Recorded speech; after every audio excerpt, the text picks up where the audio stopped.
After a dominant win from Noah Lundberg and a tough race for Aitor Sintes Galindo last time out at Snetterton, the championship battles continue to be close for both classes as we come into one of the most challenging tracks to pass on the calendar, the Motegi Grand Prix circuit. Which drivers will find themselves mired in the mid-pack, and which drivers will wrestle their way to the front? We'll find out soon as we get ready to watch round 10 of the iRacing IMSA Vintage series, and you'll see it all live here on the Global SimRacing Channel. Hi, I'm Adam Lindgren, and with me in the booth is Craig King. Our director is Christian Deploy, and he's using cameras provided by Deggy Beard. Mobariri Titu Zoto Motegi has a storied history here in the IMSA Vintage series. To find out why, let's take you down to our GSRC track guide. Welcome to Twin Ring Motegi. This well-known Japanese racing facility located roughly 2 hours north of Tokyo gets its name from the fact that it has both an oval and a road course that can be run. But a unique feature of this track is that instead of having a roval layout, the road course is entirely separate from the oval circuit. On top of that, drivers have 3 different road courses to choose from in the form of the Grand Prix, East, and West circuits. While not totally devoid of elevation change, the track is relatively flat.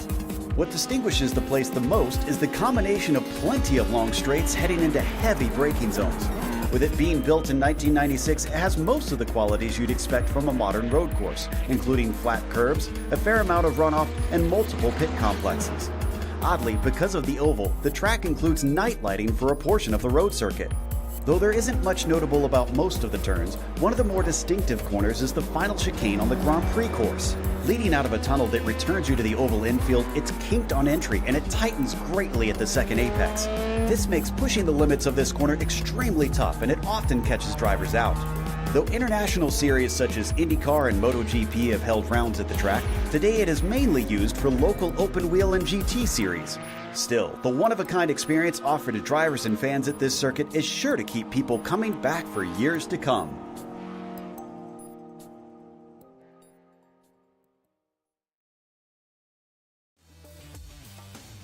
Well, it's a storied track, Craig, with a lot of history in the real world, but why don't you talk to us about how these cars are going to tackle it today? Yeah, well, it's a legendary track that feels somewhat underrated by most drivers due to the intense challenge. So, Twin Ring is a driver's track full of wide, fast-flowing corners and a nice mix of late and early apex corners that provide everything for the driver, wrapped up in 14 corners with a little bow on top. So for the GTPs, the Nissans will be feeling the challenge of grip. Get on the curves too much? Changing grip. Drive under the bridges that hold up the once oval track that unfortunately was destroyed during the Great East Japan earthquake. You'll also feel a change in grip. Nissans will have to pay attention to the struggle of getting on throttle as well, because if they come out those slower corners, like the exit of those first 2 hairpins, they're going to have some problems getting on the throttle. And speaking of those hairpins, GTOs, they actually prefer those over the Nissans. The double apex of both those hairpins provide a nice smooth feeling for the cars, and promise though with the elevation changes though that does hinder the Audis with the heavy braking following some of those downhill corners, giving issues to not only the brakes but the tire temps. Audis, they'll also need to pay attention to those mid-speed corners at the middle of the track. Those are the corners that require no braking, which means you've got to test the handling here of the cars, and the drivers will have to wrestle those 4-wheel drive cars. For multiclass, it's a track multiclass drivers love, but it has produced some chaos over the years for IMSA Vintage, with constant flowing corners providing different racing lines, and the timing for the overtakes are crucial. However, there is a short flow between some of the corners that you need to time it right, otherwise you'll find yourself stuck behind those cars for another section, costing you valuable time. Thankfully though, there are 5 vital straights that the Nissans will use. Well, Adam, it's quick hands needed around here, and time is running out for some of these drivers in the championship. The metal will be tested for the drivers here today. Yeah, and it's worth mentioning there are a lot of drivers in the championship who aren't here. Let's start with the GTPs. Javier Del Olmo is here, and he's leading the championship with 124 points. But the next three drivers, well, the next two drivers rather, aren't here. Heitor Santos Galindo and Robert Nash are not in attendance today, so that leaves Seamus Power 11 points back, the closest contender for Del Omo for the championship. Brendan Lim is 26 points back, so he's not in any chance of getting to the podium this round at least. Aaron Humphrey, 40 points back in a battle with Matthew Cockram, only 9 points away, and only 9 points back of him, 8 points rather, is Hugh Haycox. Dylan Freckleton and Togo Hisada are close to the GTPs rather, but what about the GTOs, Craig? Well, the GTOs, it's kind of a similar story. Arturas Kundalis is leading the fray here, and look at the gap he's got, 17 points. It can be caught from Noah Lundberg, but I don't see Noah anywhere here today, and it's the same as well with Andreas Schuster. So it's kind of a clear run, especially with Mickey Friesen, the only driver here that could, and Doug Cloud, of course, that could battle for Kundalis here. So it looks like it could be a day that could allow Kundalis to really set off the championship. Meanwhile, the rest of the top 10, Roman Bello, Josh Brain, so close together, Ian Haycock, Nicholas McCannos as well, only one of those drivers here today, and it's the former, not the latter. So there are still battles about, but as you see, Adam, the story is that most drivers at the top of the championships are not here today. Yeah, absolutely. So it's going to be interesting to see what the drivers do and how they behave when we get on track for round 10 here of the IMSA Vintage Series. For our race details, 40 minutes for these drivers, their standard sprint length here for the IMSA Vintage Series. Open setup, so they can set up the car however they like or dislike, and it's going to be a challenge here today. We'll talk about the weather in a moment. No spare car for these drivers, so if they get any damage, they're going to have to live with it. A drive-through penalty at 17 incidents and a disqualification at 25. There are some places where you can cut the track around here, but we don't expect drivers to hit those limits either. But we are now into our qualifying session, and we have an unfamiliar name at the top of the pole position right now. Ivan Platin, who we've seen many times race in this series, but never with a prospective pole position, on provisional pole of the GTOs with Toga Hisada in second place, about a quarter of a second back. When it comes to the GTOs, it's Vili Rolla in provisional pole position with about a quarter of a second over Mickey Friesen, who just completed his second lap. Yep, and Arturas Kundalis just set his final lap, and it's very off the pace. It's half a second, almost half a second slower to Vili Rolla. So Mickey Friesen getting a little bit of time out here. Javier Del Omo as well. We were talking about him in the championship at one stage as he comes by, not having the best of times. Ozzy Pahaka, that's a name that we haven't seen for a while, Adam. And there he is, brandishing the number 1 car today. And he is currently trying to get that pole position. And it's going to be tough. He is so far, well, he's so close at 0.096. A couple corners left. Well, I say a couple corners. He's got a couple corners to go. He's got the hairpin to go. This is one of those sections where it can get really tense for the drivers. Absolutely. And Craig and I know Ozzy from being up here in the booth with us a couple of times. And so it's interesting to see him driving around here. And he's got some really good speed here compared to his competitors. Javier Del Omo finishes his qualifying down in 7th position. So even though he's got more or less a free points day, and he's still qualified better than Seamus Power, his nearest championship rival, down in 4th, 11 points back. Javier not having a good qualifying. But Ozzy Pahaka on for a decent run. It's 121 degrees Fahrenheit out there on track, nearly 50 Celsius for these drivers. Track temps very high for them. Now, that may look like the front straightaway, but it's not. They still have a little bit to go. You have to go down through this right-hander and then tuck it underneath the bridge here. You can see the wind's not going to be much of a factor today, neither is the humidity, but here comes the most challenging part for the GTPs, getting speed off of this final corner and crossing the line. Does Ozzy take the pole position from Ivan? And it's going to be no. He does not improve his time, unfortunately. He actually improved it by 0.009. He improved his time by 9,000. Andre Schumacher. One thing you say about that, that does look like a straight, that does look like a start line. It is a start line. It is a start line for the start of the east circuit. Sorry, there's a western and east layout here, not a national and international layout. But we're going to start off with our driver. and the grid. We've got Ivan Platten on the pole position for the GTPs with Ozzy Puhaka next to him on row 2. Togo Hisada is going to line up behind Ivan, and then we've got Jack Wells lined up behind Ozzy. Then we got Fabi Dublu starting off row 3 next to Pepe Fuentes. Javier Delomo down there in 7th on row 4 next to Brendan Lim. So those two very close together in the championship and very close together on the starting grid. Seamus Power and AJ Roper round out your top 10. And then we only have a few more GTPs left. Matthew Cockrum and Mateo Johnson, the last ones to set qualifying times for the GTPs, with John Corin and Jeffrey Furcon and Danny Switzer rounding out your 15-car GTP field. As we get to the GTOs, we talked about Billy Roller. He is pole position with Mickey Friesen in second. Johan Van Hixie will be third, and Arturas Kundalis, which we believe the championship's now wrapped up, will be in fourth. Doug Cloud will be fifth with Josh Brain in sixth.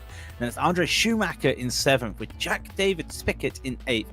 Ian Haycox will be ninth, and Roman Bello will be 10th to round out the first page. And very quickly, Javier Ruiz, the last of the timed, qualifies in 11th. Bjorn Ackerman and Francesc Jarinski will be 12th and 13th respectively. That is 13 GTOs. That is 15 GTPs. This is Twin Ring Motegi. Again, Adam, I can't wait. I can't wait either. It's a really hard track to pass at for each of the classes, and the multi-class can get pretty hectic around here. Ivan Platten finally making his way to the ring, still waiting for a couple drivers to fill out, and as you can see, not that big of a field today. As you said, 28 drivers total around here, and that's going to change things, but the run to the line from when the pace lap starts is fairly quick. Not a lot of time to get a lot of tire pressure, tire temperature, and with the high temperature of the track today, Craig, that might be a challenge on lap 1. It's going to be really tough to get any temps into those tires, because if you get too much, they're going to overheat and you're going to lose the grip. So you're either going to have no grip from being cold, or you're going to have no grip from being too hot. The key for hot temps is smooth driving, and I don't just mean smooth with the steering wheel, that's smooth with the throttle, which can be a bit of an issue for the GTPs, as they love to get hard on the throttle due to using that downforce to their ability. GTOs, I think they actually might be in a better situation here. I actually think this track suits the GTOs better. It's been a bit since either of these classes have had a tire update, so the rear tires tend to stay very hot if you spin them, and it takes a couple of laps for them to cool down. So that's going to be something that these drivers are going to be struggling with all day. And the question is, can the fast drivers keep their stuff cool? As we see the Porsche pace car pull off, the field is now released to the control of Ivan Platten. Most GTPs tend to take it right on the line, and he does. A little bit of a hesitation catches Ozzy off guard. He's going to fall in behind with Jack Wells and Togo Hisada side by side behind for the third position. Looks like it's going to be Jack Wells trying to streak around the outside, but once again, no grip yet as the driver's still trying to get their cars up to temperature. What about the GTOs, Craig? Into the GTO. Villa Roller got a good start on Van Hicks. He's going to try and go around the outside of Mickey Friesen, and there he is, and he looks to go. He can't get it here. Outside will be inside, though, as these two are the main side by side. There is another battle in the background that goes in, but you see, Johan Van Hixie capitalizes on that start. He gets in. Can he hold on to this? There is still an overlap at the start of this race. He has to let go, and almost Mickey Friesen goes into the side of Kundalis there, having to just hold on for a little bit. Not a good start there for Friesen. Not a good start for Friesen, all the way back down to third position, under pressure from Arturas Kundalis, who finally falls back in. All the GTOs going single file underneath the bridge. The GTPs, not so fortunate. They got under the bridge and got a little bit loose. Some of the drivers slipping back. We already have a little bit of a gap being formed between Ivan Platten, Ozzy Puhaka, and Jack Wells. Jack Wells about a full second behind Ozzy Puhaka as they dive down into the first of the major hairpins. Here we see the GTOs streaking through the field. We've got one around. That's Josh Brain, unfortunately, his first week back in a little bit, and he's spun out already. Yeah, just a mistake there for Josh Brain. He managed to recover it, but losing a bit of time. In fact, he just clipped the grass a little bit. He gets it back going, but he is down from 6th all the way down into 9th. Might get a few positions. Mickey Friesen, though, having to play defense, and again, not getting a good exit here. He allows for Arturas Kundalis to try and make a move here. Ville Roulet already taking quite a bit of a gap here, but look how much space you have to give for the respect here. That's going to be tough for Mickey to make a move. Holds onto it, though. Again, outside becomes inside, and they're still side by side. They come to the final corners. Almost comes together.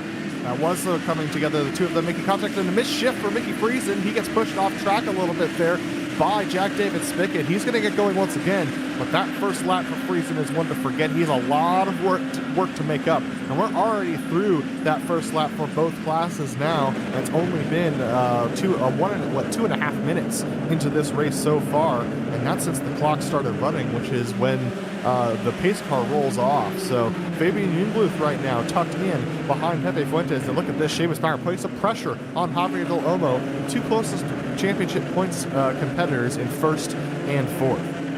Yeah, now this is the place where you have to try and force the mistake. The way the track opens up and widens up, you make a mistake here, you lose some time, and that's what Javier is having to not do at the moment. He's got the pressure from Seamus, a little bit of pressure from Brendan Lim right behind, but nothing to worry about. They come onto the east start-finish line here, unable to make any moves here. We may see some overtake if they're close enough, but it's not here for the moment, and they have to now try to work together to catch up to that pair in front, Pepe Fuentes and Fabian Jungbluth. Absolutely. Working together is a big thing around here. If you get disconnected from the drivers up front, you're in big trouble, and you can see that gap already starting to form between Fuentes and Jungbluth and Del Olmo and Power. Del Olmo needs to get moving forward in order to capitalize on the fact that his championship competitors are not here today.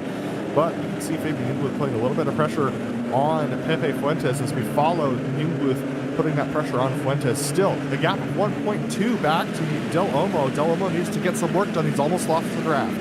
Almost losing the draft. Oh, the lead just changed. I'm sorry, Ozzy Puhaka. Ivan Platten made a mistake going through turns 3 and 4, and Ozzy Puhaka has just taken the lead. Went too wide through 3 and 4 there. The double apex second hairpin there goes a bit too wide, got onto the grass. It was about a second, and he lost a second and a half because of it. And now Ivan having to try and get back to this. We know he's got the pace, but it's so hard in the dirty air. And meanwhile, Seamus Power trying to make a move on Javier Del Olmo at the same time. Going through those S's section, can't get it done at the moment. Still looking to move with it, and it just gets into the back of Javier. Yeah, the break across the nose of Seamus Power. Seamus was trying to go for a late braking move, couldn't get it done that time, so that's going to put Javier with major damage under pressure from Brendan Lim, another of his championship competitors down the 5th position. Brendan not in a place where he's going to challenge for points, but Javier Del Olmo with that rear wing damage, that could be trouble trying to get maximum points today. We'll wait to see what damage he's got, though. It could be interesting. If he does have some damage, these long straights are going to hinder him. But how much aero balance has been affected as well from that with these new damage model, the now renamed damage model that they have. It could also affect some of that aero handling through the corners. I mean, you know how much aero you need in the downforce here. A man that should know all too well, a fellow person from Japan, Toga Hisada. He's trying to push on right now to Jack Wells. Quiet start for him, though. Yeah, it's Togo's home races, this race and next race at Suzuka, and Togo trying to put some pressure onto Jack Wells. The top 4 now all together after that mistake from Ivan Platten. Remember that when those positions changed, Ozzy Puhaka, who was about half a second behind of Ivan, he didn't change position on track. It was Ivan that fell back, so that actually closes the gap between these two groups of drivers. We take a look at Doug Cloud once again, still putting pressure on Arturas Kundalis. Doug, we know he's a feisty competitor, especially in defense, but the question is, at this hard track, can he find a way off of the hairpins to get a pass done? I'm kind of interested to see that. It's no knock at Doug, but we know his pedigree is in defending. Don't see a lot of Doug making the aggressive overtakes. I know he's going to laugh at me at that, but he understands what I'm getting at. But he needs to look for those moves, and really in a couple laps, maybe 3 laps, they will see the GTPs come by. It may be a chance, an opportunity for him to look for a move through one of those, just follow a GTP through a gap and maybe get it. That could be his best opportunity, but look how close you get. You get hard on the brake on some of these corners. I was the opposite when I was driving the GTO. I was known for my attack, and I would blanch under any sort of pressure. Doug Cloud's the other way around. He tends to struggle to try and find ways by people, but he's extremely good at defense. So if he can find a way to make Arturas Kundalis crack under pressure, he knows he can keep him behind and get that bottom spot on the podium at least. But they're 1.6 seconds back of Joram Van Hixie, so they're out of the draft of Joram Van Hixie, who is also out of the draft of Billy Roller, who's got a 2.5 second lead over the GTO field. Yeah, Ville has just come ahead so quickly there, and already 8 minutes in, 7 minutes in, he's got such a commanding lead, really lapping better than most of the drivers here as Togo Hisada now. He's starting to turn the screw a little bit slower than Jack last time by. He's just starting to look at trying to turn the screw. He's got into his rhythm. He's not known for his GTP driving, but we know how good he is in this car. He's known for his lack of downforce cars when it comes to the Lotus 49s, but this feels like it's a little bit up his alley, and I wonder how he does feel driving around this track, one of his own home tracks here on the sim, as Adam pointed out. Looks like he's, I wouldn't say he's comfortable because everyone's comfortable here, but it looks like he's enjoying the challenge. Yeah, absolutely. This is going to be a track that feels more at home for him, I would guess, Craig. And as you were mentioning, you can see he's got a decent run here on Jack Wells. It'd have to be a very late-breaking move into the corner in order to make that pass. But as you were saying, the way this track behaves, the high downforce doesn't help you that much. It's all about managing the car with that right foot. And I think that, like you said, Togo's experience with cars with less downforce but more power is going to lend to his excellence. And he's got some good pressure here on Jack Wells, who looks defensive for a moment and realizes he doesn't need to. But Togo, like you said, is settling in. And I think a lot of what happened there was he got a good run out of turn 13, right in the last corner. But he was so close to Jack, he could not get on the throttle when he wanted to. He wanted to get on earlier, and that probably would have set him up for a run down into turn 1. Couldn't get it done that time. He had to start thinking, though, they're not losing Ozzy and Ivan at the front, but you have to feel that they kind of want to catch up to them before the traffic, just to make a run here. By the way, you have been noticing the delta, it's 11 seconds, which for such a long and big track, that to me, Adam, feels not a lot of time. No, honestly, it's not that big of a gap between these two cars, and that's why we haven't seen. Usually, for tracks of this size, we'll even start to see a little bit of overlap right about now. But the GTPs are just coming onto the same straight as the GTOs, so it's a little bit more time between these two cars. There you can see Ivan Platten starting to put some pressure on Ozzy after his rear tires cooled down. He did have that slip moment. He needed to wait for those tires to cool down before he could put the pressure on again, otherwise he'd be in trouble for the rest of the race. There you see once again Jack Wells in the background making a defensive motion to tell Togo not yet, but you can see Togo's so much quicker through the center of the corners, Craig.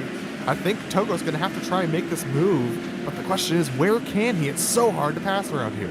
I think he may have a gap here. No, just couldn't get on the front. I think he had to just lift off a slight moment there. So he's just going to have to hold. He gets so close, but by the time he gets close, the Grand Prix pit lane is shorter than that East Circuit pit lane that we see, and he just can't make the most of it. And now a little bit of a downhill as they come down to turn 3 into turn 4 as well. Nowhere to go. He needs to lean on that back section of the track to try and make it. But now as we start to hit the traffic, there's the first GTO. I'm not sure he's going to be able to. GTOs are separated by about 1 to 5 seconds, all the way up to 8th position. And then it's a battle for 7th and 8th between Romain Bello and the recovering Josh Brain. And then 6th, all the way up to 2nd, is a pack of GTOs that they're going to have to navigate. This is the hardest part of the track, to pass the GTO out without losing time, because of the amount of switchbacks that happen. You're going to see Jack Wells go around the outside of Francesco Jeremzi, and he's going to be able to make it around there, but that slowed down Togo Hisada. He's under some pressure from Pepe Fuentes, who have to take the inside line. But now the 2 leaders are free and clear, and Ivan Platten's going to be breaking down to the apex. This is going to block off Jack Wells. Jack takes the dive, and Togo's going to follow him through. Togo follows him, but Togo gets a smoother line because Jack had to slow that down substantially. But Togo just had to take it normally because the hole was made for him to go through, and that has helped. And you look up ahead on the track, not a lot to go. This is Togo now doing the move, saying he wants to make it go. It's not going to happen at the moment. They've only passed the first couple cars. The leader's getting held up here. Ozzy and Ivan getting held up by Bjorn Ackerman, who's just racing his own normal line. This should bring Jack and Togo together, but Jack's just not as quick as Togo through the center of the corners, and that's going to be compounded when you run into these GTOs. I think Jack probably has a little bit less downforce. You can see him getting held up there as Bjorn actually missed the apex through 1. So that actually forced the two of them to slow up a little bit there. Yeah, and now, because of that, they're right there with everybody, and all of a sudden, we have a little bit of a 5-car train, an elongated 5-car train right now. The top 6 even, we can even say, with Fabian Jungwirth just in the distance. They're all trying to just catch onto the coattails of one another, and it's fantastic, but you can just see, just in those moments of the S's there, Adam, the drivers are having to make some adjustments to where they want to go when it comes to overtaking some of these GTOs, just because they're just catching them at awkward places. And they're also having to stick little bits of their gigantic wing out from behind the other cars. Oh boy, that was Ian Haycox going to the apex, cutting off Ozzy Puhaka, so Ozzy had to back off. Ivan not trying to make a move this time around. Here goes Togo and Sato looking to the outside of Jack Wells. He's going to put the pressure on, as they both know that they've got Ian Haycox up in front. Look at that, Jack gets a bad run. Togo has an opportunity, but is Jack going to squeeze Togo and block him off? The answer is no. Who's going to get the better of the brakes down to the corner as we run on board? And here we go. It's going to be Togo Hisata sweeping around the outside of the corner. Can he get it wound up? The answer is just barely. Jack Wells still alongside. He's going to send it around the outside. He's going to maintain that position. But here comes Togo once again with a good exit, but nice under pressure from Pepe Fuentes. Can Togo make the move down into one? Oh, he's getting under pressure there because he wants to call the over-under there, but Pepe keeps putting his nose where it shouldn't belong, and he's trying to make the move. He can't make it now. The more they battle, the more they lose out to Ivan and Ozzy, and that could have been Togo's best chance to make a move onto Jack. And you have to wonder if Pepe saw that. Pepe maybe just caught them off guard there, because a couple times Togo wanted to do the over-under, could not make it. Such a smart play from Togo, could not make it work, and now they're going to have to split these GTOs just like it's a knife through butter, and this could be tough, but Togo just holds it in, and that's vital in his battle with Pepe. Togo's raced the GTO. He knows that the GTOs don't have the braking power that the GTPs do. You saw him blend the brake into the braking zone to make sure he didn't get run over from behind by Josh Brain. That was a really veteran move to make that move stick, so he stayed on the back of Jack Wells. Oh boy, it's very close up there between some of the GTOs and our GTP leaders as they're starting to break up this battle for second position that's going on in the GTOs as they streak through. And this is going to hold up Jack Wells again. Togo Hisata with a good opportunity off of this corner as Jack gets a bad exit. Here we go once again. Same thing as before. Is Jack going to give the door open? Yes, he is. He's got to let Togo through. It's going to be 3 wide into the braking zone again. Togo not as good of an advantage this time around. You know what? He hesitated with the braking there. He tried to almost just brake late, but Jack got it under control, and he went for the late braking as well. Even and Ozzy are so tight together as well. They look like a move happening as well, and you start to see Platten unable to get on the throttle in time. They're getting the best part of the traffic right now. These are the leaders, and they're basically coming to them on the straight, which is fantastic. Yes, Kundalus loses on the apex there. Yes, Doug does. Yes, Johan does. But they're all able to get through cleanly and safely. And this is the big one right now. Can Jack and Togo get through on Johan? They can indeed. Well, that's going to open up that battle with the GTOs as well. And this is such, you can see that compared to the other tracks that we've been at this season, it's such a negotiation because of how often the driving line switches between the two, between the corners. It's a decision that has to be made for both classes as to when they're going to switch lines, and that's what can lead to the chaos. We've seen a lot of drivers be very patient today, and everyone making wise decisions, if a bit aggressive, but I expect that that is going to play itself out over the course of this race. We don't have a huge field here today, only 30 cars, well, 28 cars rather, but it's still going to be tight. Here is a tight battle, speaking of, between Arturus Pindelis and Joran van Hixie for second position. That battle has opened up a little bit just due to what happened with the traffic, and they're not through with the traffic yet. You know, you've got Javier Del Olmo right behind Kundalus as well, but Kundalus losing out there. He got a bit too fast into the corner, had to slow it down. And we'll get back to the drivers that matter as well. Every driver matters. This battle is just fantastic. They are all held up right now. Hisata and Wells held up. You see, Togo had to go for that move, but has it cost him? He's lost a bit of time. Ville's going to lose a bit of time as well. He's still got 7 seconds to the rest of the field, but Hisata has lost a little bit of time. He's on the slipstream though, but he's right back in line with Fabian and Pepe. Yeah, but that was worth it for Togo because he did lose a little bit of time and fall back into the clutches of Fabian and Pepe, but because it was the last GTO, he knew he's not going to get broken up. over the next lap. So that was a good move from him to get through. Arturas Kundula still 4/10 behind Jorn Van Hixie for that second position and still dealing with traffic. Here goes Brendan Lynn streaking by. That's actually going to hold up Van Hixie. This could give an opportunity for Kundalis. This could give the opportunity as we go on at board with Arturas, and maybe now, but he's unable to get that throttle down in time. Track temp has decreased by 1 degree Celsius. That's 2 Fahrenheit that it's dropped by. So it's still hot. It's not going to change for the rest of the race. They are going to have to keep battling this, and they've already done almost half of the race. But just look how much concentration you need here. You come out of a bend, and then you've got a traffic coming right beside you. And meanwhile, he is trying to fight for this, trying to catch up. He's having to almost compromise his line sometimes because of this traffic.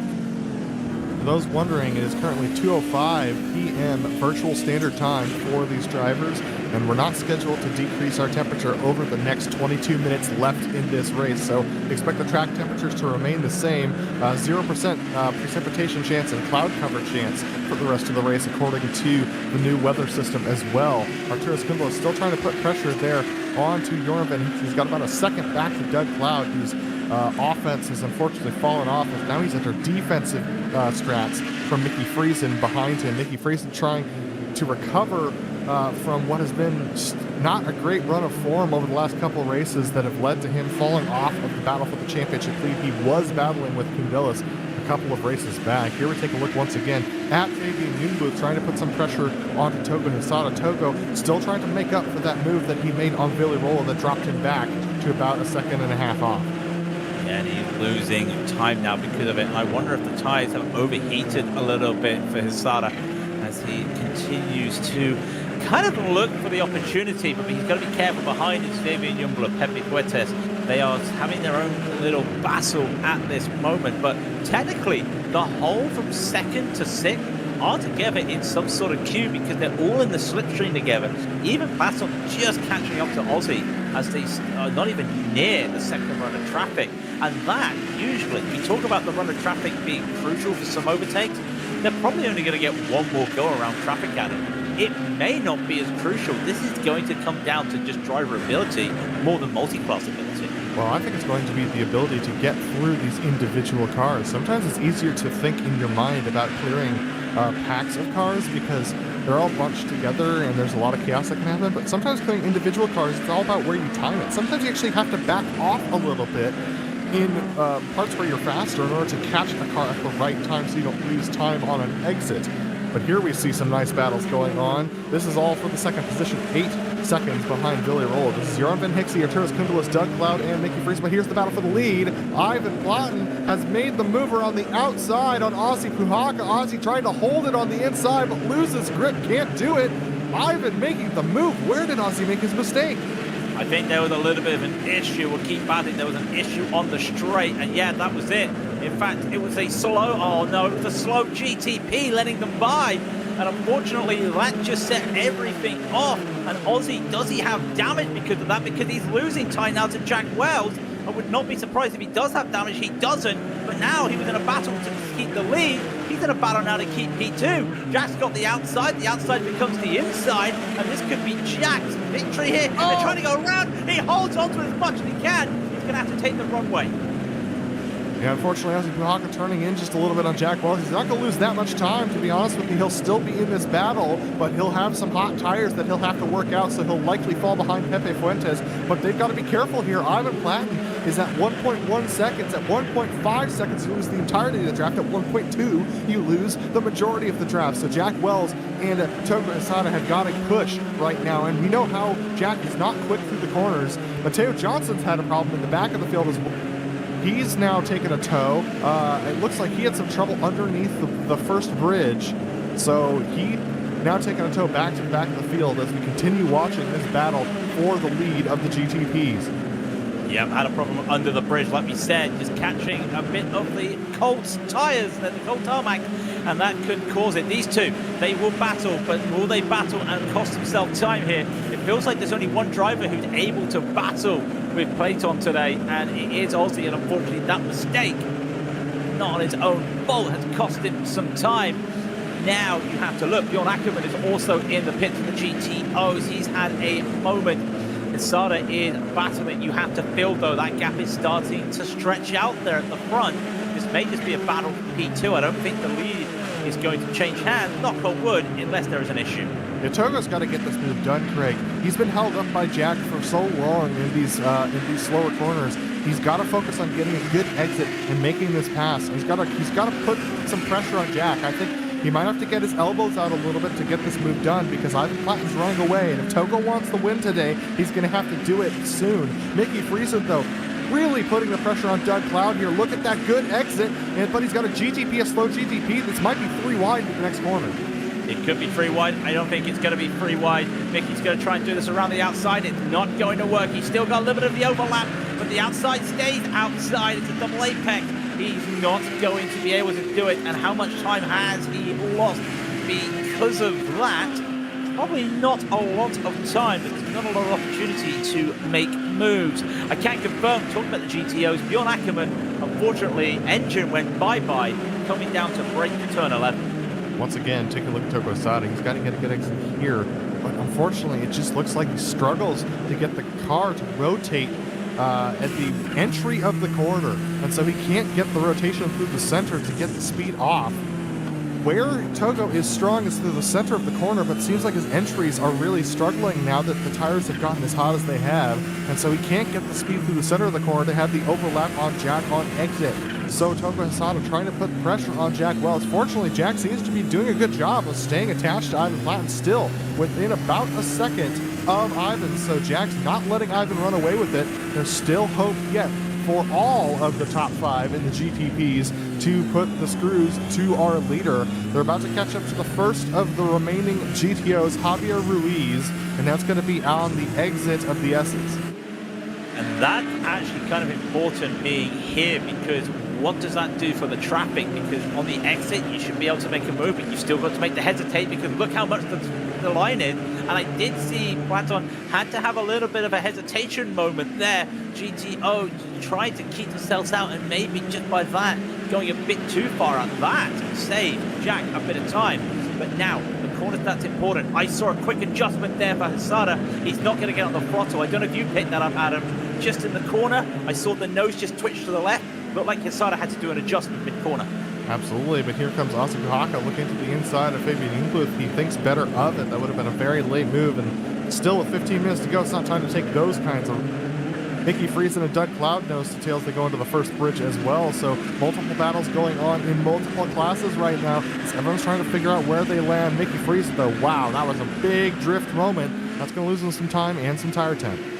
Yep, the tires are not going to like it. I know this is the home of drifting in Japan, but I don't think you want to drift when it's this hot out there, and that could cost him on board again with Friesen. And it feels there, it does feel like when you're on this camera, there's a bit of drifting as they come around through the corners. That could happen. We've had a moment in the GTPs though, because Jack Wells has gone off. He's had a moment. Hisada, with no overtake needed, has got up to P2, and Jack is now in the battle against Fabian. And that's what I call a sympathy accident. For Jack Wells, it was Francisca who actually went off in front of them as the GTO, and Jack Wells, this was a little bit target fixated. And look at this, Fabian Uber putting some major pressure on Jack. We've seen moves up the inside there before, not happening this time around. So Jack now falling 1.2 seconds back of Fabian Ingluth. And actually, this is not great for Togo Hisada. And the reason why is because Jack Wells was the one who was keeping him attached to Ivan Platten. Ivan's now broken the draft. Togo's going to have to do it on raw pace to catch up to Ivan Platten and close back in to within drafting ability. And not only that, but you've got the situation of he had to slow down because of what was happening to Jack as well. So that's another issue out there as we keep watching this. Mickey Friesen did get past Doug Cloud. It was a very interesting move, but manages to get by. It was just around here as we watch these guys all go through. And now they have to wonder. These guys will probably finish off the podium because of how far back they are, with no traffic to really help them per se. It is going to be, again, a battle just on pace. Yeah, Togo's going to have to work really hard to get that catch up. And look at this, Pepe Fuentes looking for a move there in Ozzy Kahaka. Ozzy, mean, he was in the lead. He was solidly in the lead. He had nearly broken the draft to Ivan Platten, but now that he's tucked in behind the rest of this traffic, he doesn't seem to be able to move forward, Craig. It's challenging for him to make any sort of move. It's just a Monza effect like it is in F1, where because of all the downforce, you're just stuck in this air. Where do you go to make a move around it? It's so tough. And this is what Ozzy is trying to look at right now. We know the pedigree of driver that he is. We know the pedigree of driver everybody is, but we know what these drivers can do. And you just feel that this probably would be something Ozzy is more comfortable with on a track like this, with the flowing corners, but it just isn't working for him here. Where do you look for a move? Because this draft is so strong. Here we are looking at Arturas Kundelis tucked in behind Jorn Van Hixie. They got Jeffrey Furcon, who's going to try and come by them on this straightaway. And once again, being tucked in so close behind Van Hixie means that Kundelis couldn't get the exit that he was hoping for. But Craig, I think that we have two factors that are affecting why these drivers are struggling to get anything done at this race. We have the fact that this track is inherently hard to pass at. It's just a challenge to pass at here no matter what the conditions are, but the temperature on track is meaning that these drivers are having to manage their tires like an IndyCar driver manages their fuel. They can't use too much of it too early, otherwise they don't have an opportunity to make a pass later on in the race. But if they don't use enough of it early enough, then they lose the opportunity to make that pass because they're not close enough to make it and don't have enough tires left at the end of the race anyways. And I think that's one of the reasons we saw with Pepe and Togo earlier in the race. We see Pepe right now. Togo was trying to do an over-under to get past Jack Weld. Pepe was trying to go for the move. And when you get to the move, that is a problem out there. We had a mistake We had a mistake from Ivan Platten. He's now lost the lead. Togo Hisada's now in the lead. We have seen so many mistakes from our leaders of the GTPs. It's changed hands so many times. And Adam, it's the same corner. Every time we come and see an issue here, it's at that turn 3, turn 4 hairpin. The second hairpin, it looks on the map like it's a hairpin. It's a double apex left corner. It's so tight, and drivers trying to carry so much speed through the first part are just going off. Imagine it like Ravazza at Imola. If you want a good comparison, you've just got such a flowing first corner. You want to make a move into the second, like Kundelis wants to make a move right here, and it's just not possible around here. And all of a sudden, the home country boy, I was going to say hometown, but I don't exactly know Togo's hometown, but Hisada is now leading, but Kundelis, he really wants his P2. Yeah, but he keeps getting too close to Van Hixie before going onto this front straightaway, which means that look how far back he is. He's half a second back at this stage. He can't make that move.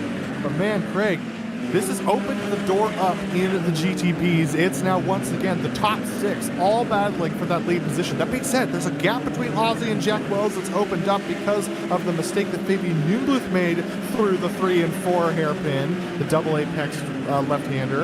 And so that's opened up that gap because Ozzy had to find his way around Fabian last lap. And here we go once again, side by side for the lead, Togo and Ivan. And Ivan going side by side, and a little bit of a tap, just an accidental tap, and Ivan tried to get through, but he is slow. Jack Welch tried to follow as well, and now he gets the lead back again for the 3rd or 2nd time this race. I have lost count, but every time a leader has the lead, he loses the lead somehow, and Ivan is holding on to it behind. Big battles happening behind, and that was always going to happen. Fabian Newbluth is off. He had an incident with Pepe Fuentes and Ozzy Bujaco's 3 wide through that corner. Everyone's still going, but it looks like Fabian Newbluth has a little bit of suspension damage. We go back up to our leaders once again. It's Ivan who's leading over Togo Hisada. Togo, he was able to lead for one singular lap, and now he's back behind Ivan once again, and we're about to catch up to the thickest part of our GTOs, which isn't saying much. It's just 4 cars. We have the 5th through 2nd position battle. It's Doug Cloud and Mickey Friesen, and then it's about 3 seconds separating them and Arturas Kundelis and Jorn Van Hixie for the battle for 3rd and 2nd. Yeah, well, that battle we saw with that incident with Youngblood, we've got to keep eyes on what happened there, because 3 does not go into one corner, and that's what happened there. And now you've got to start wondering, what does this do for these drivers? They know there's a bit of a gap now between the top 3 and the rest. It's going to hold Ivan. I thought he was going to get held up on the exit there, but fortunately he backed off enough and forced Togo to brake as well. That gave Ivan enough of a run. Sorry, Craig. That is a move that you start to see a lot nowadays in multi-class racing with the faster car. Instead of trying to drive into the corner, you actually back out the corner early So you can get onto the throttle, so you can get to the same point that you would do if you did it not take the corner normally, but you actually have the speed. And that isn't just a move to try and slow Hesada down. That was a move to get the best run out of those GTOs, and it has worked for Ivan there. Absolutely. So Togo Hesada, here we go once again. This is the same type of moment. You can see how close Togo Hesada is getting to the back of Ivan. That's because he's trying to slow down a little bit so he can get a good run, and he was able to do so, streaking past Arturas Kundelis and Jorn Van Hixie, and Togo Hesada able to do the same, but a little bit of a compromised entry into the S's means he's going to fall back just a smidge. We look at Pepe Fuentes, who's right on the back of Atu Puhaka, still trying to get himself clawed back up to Jack Wells. Still trying his best, and it's going to be tough. And you look at these drivers, they can't punch the hole through the traffic like Ivan was doing because there's no holes to make, and that was one of the things that was interesting to see. Down they go again, and you start to see that these battles for the position are hindering, and a slow exit there on to the east pit lane, and that may open up a move for Kundelis here in the GTOs. The only big battle left in the GTO. He's not going to go for it this time. I think that's smart, though, with 7 minutes to go. That's a very smart decision. And at the same time, if you can get that move done, it's so hard to pass around here that he once again tucked in behind Van Hixie, and Van Hixie braking more than he needs to through the final turn to ensure that Kundelis can't get the run that he needs. So everyone's playing their cards right now, but if I'm behind one of these drivers, I want to get that pass done as soon as humanly possible because of how hard it is to pass and how hot the track is. Well, we've got to see what cars they're playing. I think we've only come to the river. I don't think we've come to the flock right away. And we're just going to see what these drivers have left in the mental and physical tank. Because remember, a lot of these drivers from Europe, it has been a hot week. So some of these drivers haven't had much practice time around here just due to the intense heat. Because if you haven't done sim racing in hot conditions with no aircon, let me tell you, ladies and gentlemen, it's hot. You don't want to do it. And these drivers have to battle that as well as these conditions today in the sim. And then try putting on a VR headset and trying that as well.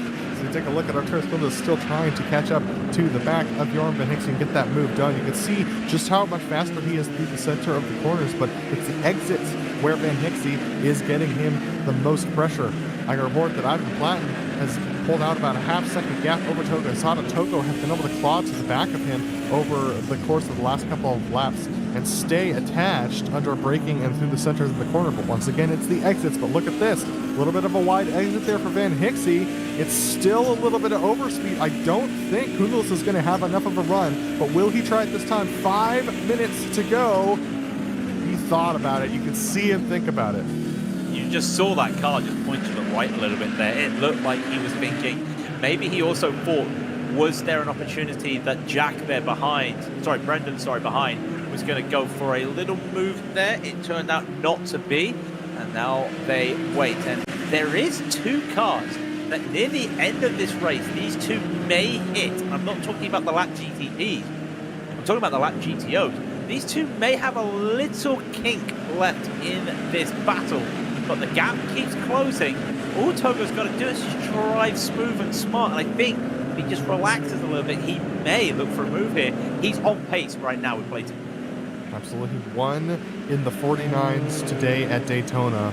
Completely different track, completely different car. But Togo feeling good.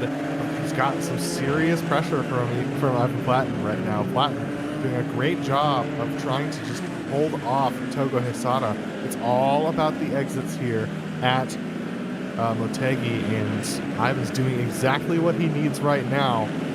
He's in the lead by about 3/10, and we have Billy Roll in the lead of the GTOs. He's pulled out 13 seconds. That's another 5 seconds since we checked on him about 10 minutes ago. Just under 4 minutes to go in this race. Yeah, there is Ville Roller. He's just on his own, has been since the start of the race as he continues on by, and he has been lapped by the leader, so he won't have to worry about is there going to be another chance of a lapse. So he will just continue on his path. He's just keeping it cool, calm and collective, and a man who is trying to keep cool, calm, collective right now. He even plays on with Togo Hesada right behind him, and He's doing well. We've seen even a lot out of him recently in the series. He's just come into the series recently. He has the pace, he has the racecraft, and this is the biggest challenge he has faced. About to catch up with some lap GTPs, and that'll be not the first time, but one of the few times that's happened for these GTP leaders. 3 minutes to go as they run. I think that's going to be about 3 laps for these drivers left. So Togo Hisada has got to start. Oh man, a big slide from the rear from Togo as he tried to get the car rotated underneath Ivan. So I think he's testing the car right now, seeing where the limits are, trying to understand where he can make this move. Look at this. Ivan held up a little bit through the S's as they go past Javier Ruiz. This might be an opportunity for Togo if he can get a good exit. Unfortunately, he can't, and he gets a little bit onto the grass, and that takes away that opportunity. Takes away that opportunity, but he's there. He's giving the questions now. I am here. What can you do? And another GTO comes up as well. And hello, even has to make an adjustment. And so does Togo, who's going to get the best run out of this. And it looks like it's going to be even. And that moment could have just sealed the race. Clayton didn't know where to go. Togo didn't know where he was going to go. And it was just a little bit of confusion at the worst possible time. Usually in those moments, I tend to go to the extreme outside of the track and let the two of them figure it out while I set up a really nice launch off of the corner. Togo, I don't think he even saw what was going on to his right, and he turned in and saw the moment, was able to avoid it. But fortunately for Evan Platten, that held up Togo enough, and now they've got Jeffrey Furcon that they've got to get by. Jeffrey, a fairly experienced driver in this race, he's going to pull over and let these two go by without any incident. So the next driver up the road is Ian Haycock's 30 seconds up the road. We're on the penultimate lap for these drivers. A minute 30 left, and they're doing 1 minute 39.7. So still, they still have one more lap to go after this one. Still one more lap, and still one more lap for these drivers. Well, there'll be 2 more laps when they get through here. The lap to be on the lap after. Kundalus continues to get so close to that exit, and he can't find the opportunity. The straights here are not long enough for these GTOs to punch through the air. The washing machines just cannot make the hole around here today. These cars have got the aerodynamics to make the hole, but they're just unable to. In a race where the lead has only changed due to mistakes from the leader, Adam, we're still seeing a battle for the front, but as you've mentioned before, it's just so tough for these drivers to make the move. Yeah, this is what you think about every time you come here to Motegi, is that your qualifying is going to determine your results. Think about it. Javier Alomar, championship points leader, currently in 7th position. That's where he started today. Even with all the mistakes going on up front, he hasn't moved because none of the mistakes have filtered a car back to him. Only mistakes have changed hands of the lead of this race, and we've only had, I think, 1 or 2 on-track passes in the GTOs even. So here we go, on to the final lap for these drivers. It's going to be Ivan Platten leading Togo Hisada. Togo has a lot to do with 3/10 of a gap. A lot to do here, and I don't know if he's got the time. There's going to be no traffic to help him. The clock runs down, it's over, stands for this lap. But he's so far away, he has to find a way to catch up, and then he has to find a way to get on the throttle earlier to make the run. Then he has to hope that there's no defense, because the amount of time he spent being defended from Jack Wells coming down those long straights just did not help him. And this could be all she wrote as they come through now under the bridge, under the oval, into 6, into 7. This is where he's so strong here, Adam, but I cannot see a way he's going to be able to make a move here. No, I think he's too far back. We've had a pass. Looks like Ozzy Paka and Pepe Fuentes. Pepe Fuentes streaking around the outside of Ozzy there. Looks like Ozzy might have made a mistake. Other than that, or he's short on fuel. I'm not sure which, but Ozzy Paka losing that position to Pepe Fuentes. Togo Hisada, though, they're coming up to the final hairpin. Before they finish out this lap, Ivan Platten just needs to get 2 good exits here. Off of this corner and off of the next corner. Look at that. Togo Hisada tried to put the power down. The rears came out from under him. I think that's all she wrote. We'll wait and see. He can still make a mistake here through 11, 12, and 13. It could be unlucky for some, but I don't think it's going to be unlucky for even Platon today. Just a few more corners to go, Adam. I don't want to say it too early, but I can't see a way Togo's going to win this. And he's not. Ivan Platten is going to hang on and take the victory here at Motegi. Togo Hisada coming up just short in 2nd position. What a win for Ivan Platten. And there is Jack Wells finishing in the 3rd position. Our GTOs are about half a lap behind. Here is the closest battle as Billy Roll is 14 seconds up the road. Arturas Kundalis, he's going to get really close to Van Hixie under the braking for the final corner before the hairpin. And now, what is Kundalis going to do? What opportunity is he going to take? He's going to take an early apex here and try and rotate the car through the corner. Good exits from both of them. Van Hixie, not the greatest exit in the world. He's going to go all the way to the inside and try and defend, but we've got to go to Billy Rolla, who's coming through the final corners. And Billy Rolla, from pole to the flag, is going to take the win here in the GTOs. Yep, and we get back to that other battle, and Van Hixie slowed down a little bit for turn 11. That's going to help him, because there's no way that Kundalis is going to get through this. It would be a drag race, but he gets on the curb, and I think he just had a little bit of a wheel spin there. Van Hixie's going to get it. Kundalis will be third. And in the background, that is Mickey Friesen. That's a recovery drive. That's a really good recovery drive from Mickey Friesen there. But from what we understand with the points, that has already been decided that Kundalis has won the championship. But what a way to win it.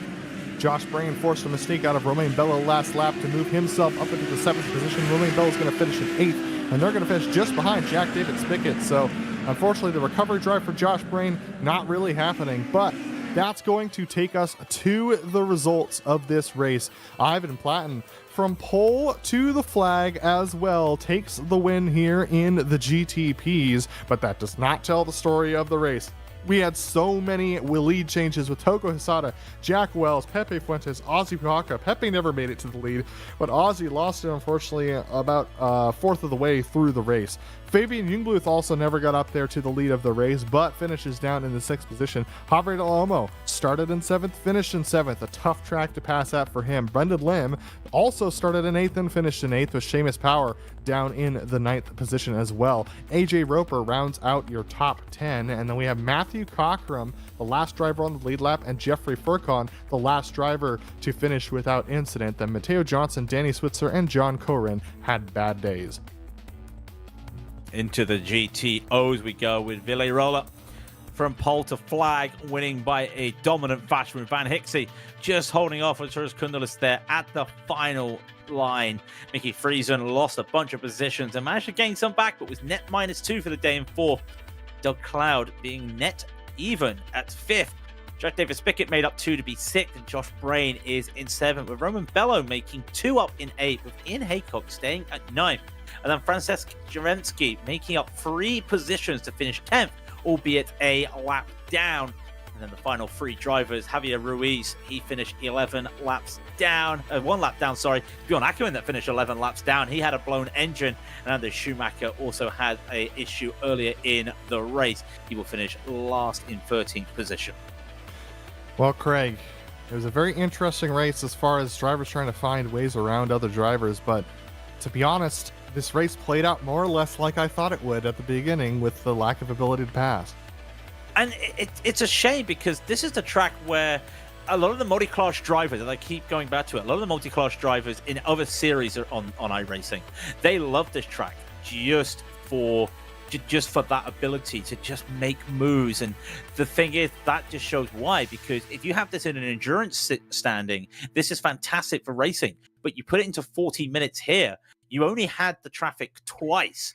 It's so tough to even look for any sort of move around here. And it's just such a shame, because these cars, they can do a lot side by side, but it's so tough to get side by side around here.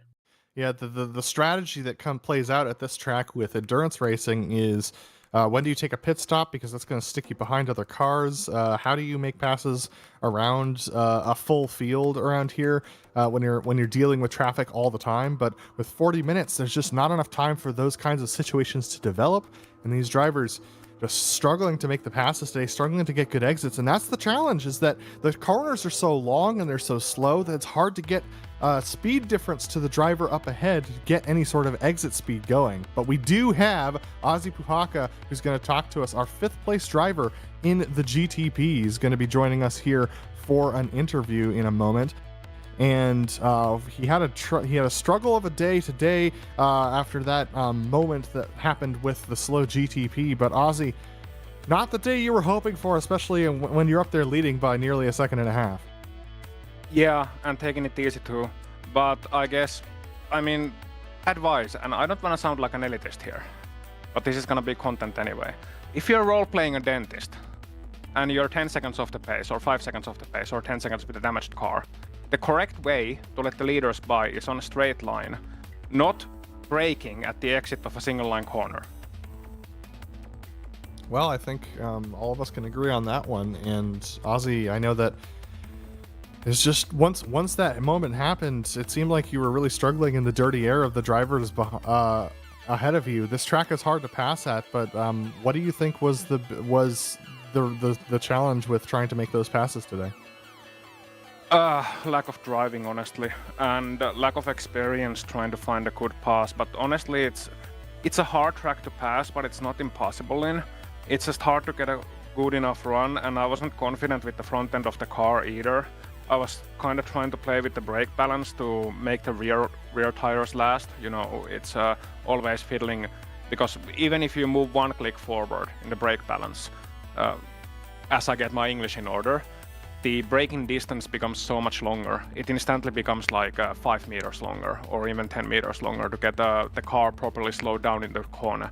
It is that was the biggest surprise for me with this car, how it is these days and how it runs, is the effect that the brake balance really has on braking distances. But if you run it optimal, which for me is around 54%, then it kills the rear tire, so you kind of have to fiddle lap after lap, and I was trying to move it forward in order to save my rear tires, because I was running in the pack, and I noticed early on that I can't really get a good run unless somebody makes a mistake, so I was trying to save my tires, but didn't work out either. So it's been a while since we've seen you race in this series. We've heard you in the booth a decent amount of times over the past couple of years here, but what led you to jump back in? Boredom.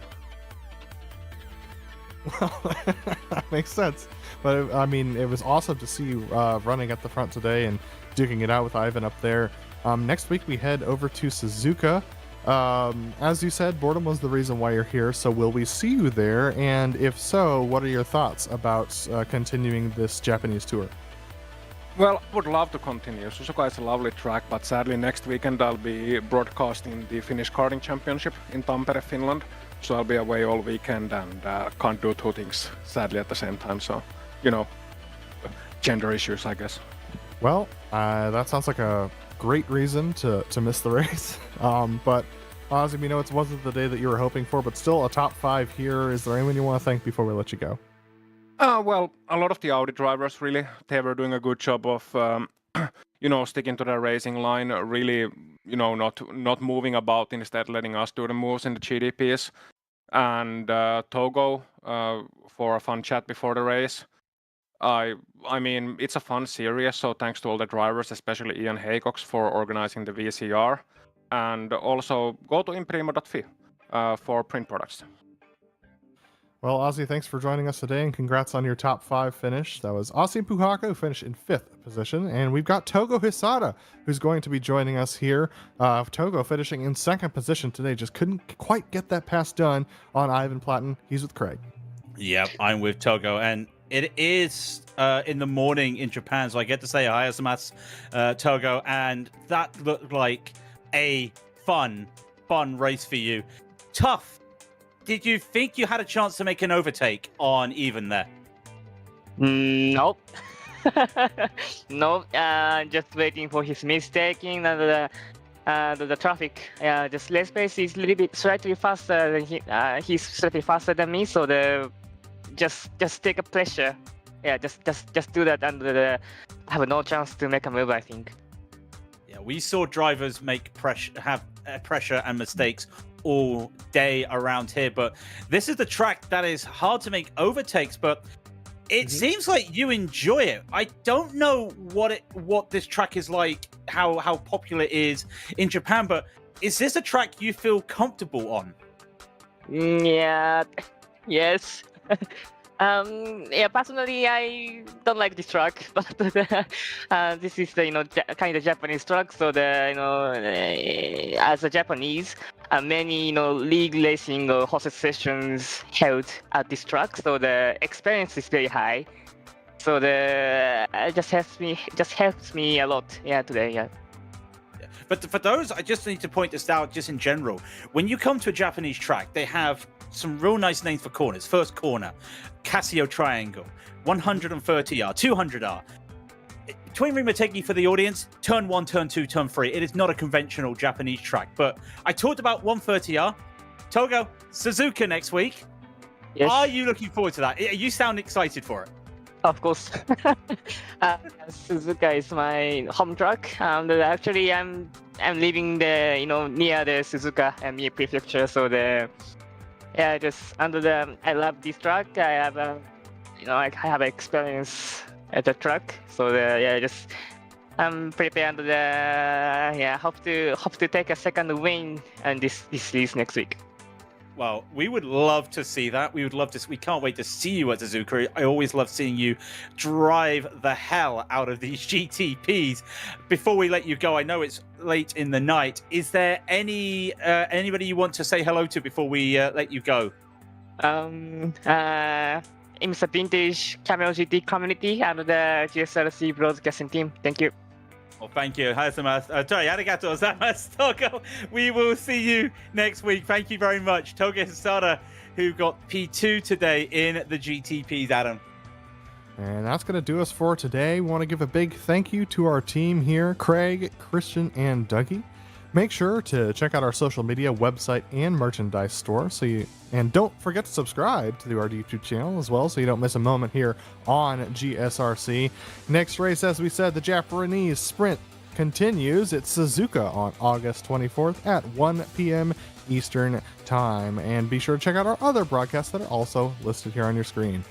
We hope you've enjoyed joining us today as much as we've enjoyed bringing this racing to you, and we hope to see you back again soon. But until next time, race clean, race hard, and we'll see you on the track.